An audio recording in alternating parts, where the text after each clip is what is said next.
Hello everyone.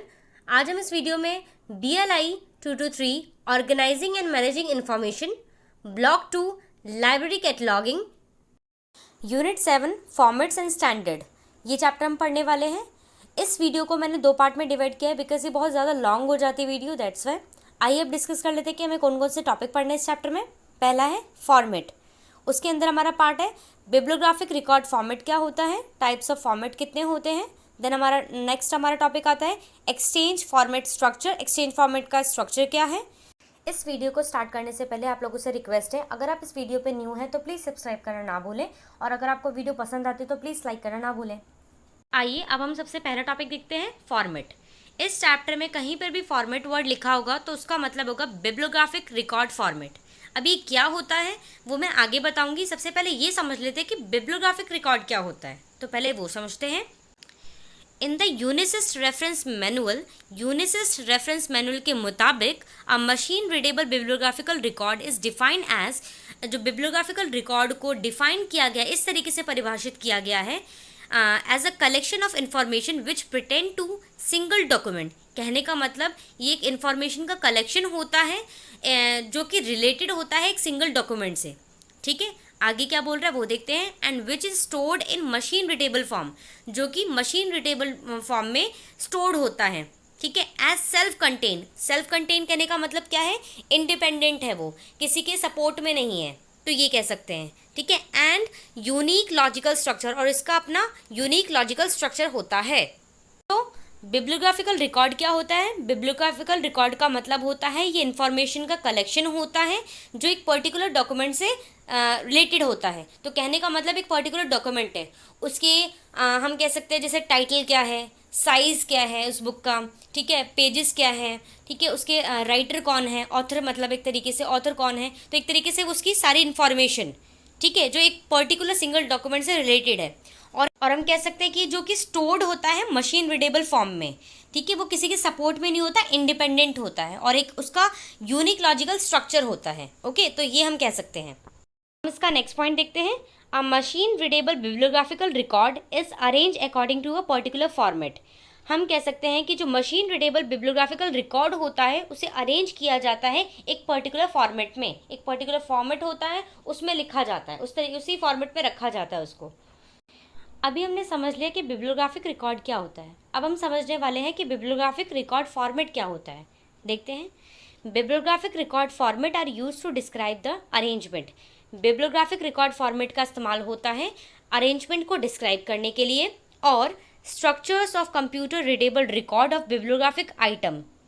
कहने का मतलब है कि जो बिब्लियोग्राफिक आइटम का जो कंप्यूटर रीडेबल रिकॉर्ड का स्ट्रक्चर जो होता है उसको भी डिस्क्राइब करता है। ठीक है, तो आगे क्या बोल रहा है, आगे देखते हैं। The essential component of bibliographic record format are, कुछ इंपॉर्टेंट एसेंशियल ज़रूरी कॉम्पोनेंट होते हैं बिब्लियोग्राफिक रिकॉर्ड फॉर्मेट के, वो कौन कौन से हैं वो देखते हैं अब। Are description of document itself in relation to author, title, publisher etcetera. कहने का मतलब जो डॉक्यूमेंट का डिस्क्रिप्शन होता है वो किसके रिलेशन में होना चाहिए, हम कह सकते हैं कि वो ऑथर के रिलेशन में होना चाहिए, टाइटल होना चाहिए, पब्लिशर होना चाहिए, और भी हो सकते हैं। कहने का मतलब जब डिस्क्रिप्शन हम लिखते हैं तो उसके अंदर ऑथर, टाइटल और पब्लिशर कौन है, क्या कौन है, पेजेस कितने हैं, वो सब कुछ मेंशन होना चाहिए। आगे क्या बोल रहा है वो देखते हैं। Choice of elements to use as approach pointers for retrieval of the record. Retrieval मतलब ढूंढते हैं। अगर मान लो अगर मैं किसी रिकॉर्ड को ढूंढना चाहती हूँ तो चॉइस ऑफ एलिमेंट मेरे पास होना चाहिए कि मैं टाइटल के अकॉर्डिंग भी ढूंढ सकती हूँ, ऑथर के अकॉर्डिंग भी ढूंढ सकती हूँ, तो इस अकॉर्डिंग मेरे पास चॉइस ऑफ एलिमेंट होना चाहिए, उसका इस्तेमाल कर सकती हूँ मैं। नेक्स्ट पॉइंट क्या कह रहा है वो देखते हैं। A unique record identifier of the record. Unique record identifier of the record का मतलब होता है ISBN नंबर। हम कह सकते हैं कि हर एक डॉक्यूमेंट का एक ISBN नंबर होना चाहिए। ठीक है, नेक्स्ट पॉइंट देखते हैं।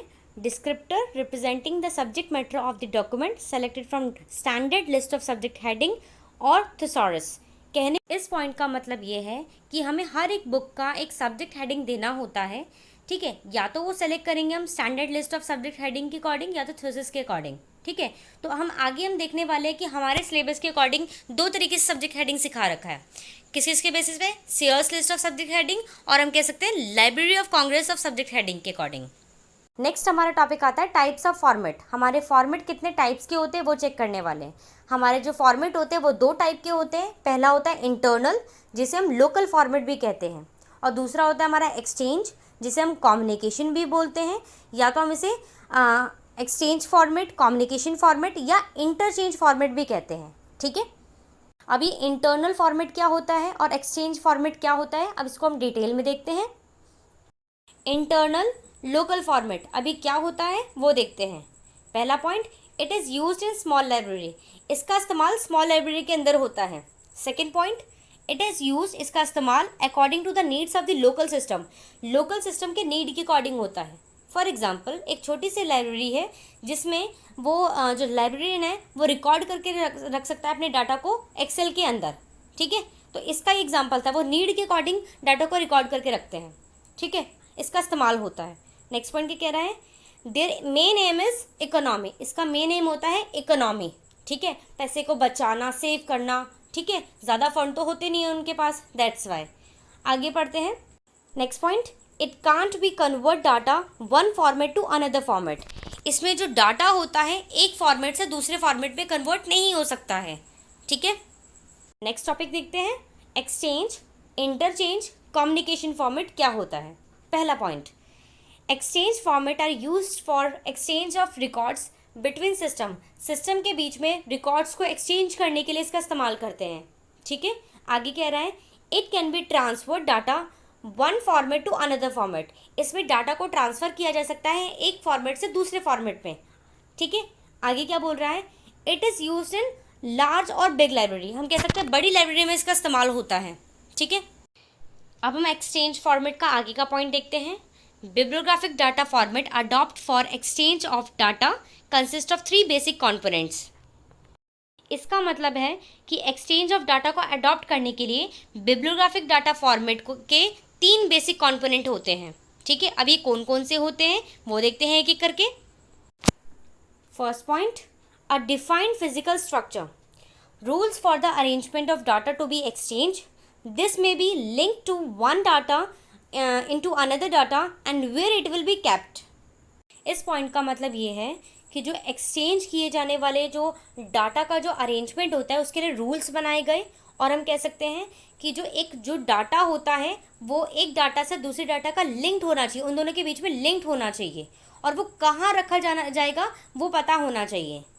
Second point, content designator, it is use to denote the identity of each data field within a record, इसका इस्तेमाल किया जाता है आइडेंटिटी को डिनोट करने के लिए, हम कह सकते हैं हर एक डाटा फील्ड की आइडेंटिटी को डिनोट करने के लिए रिकॉर्ड के अंदर।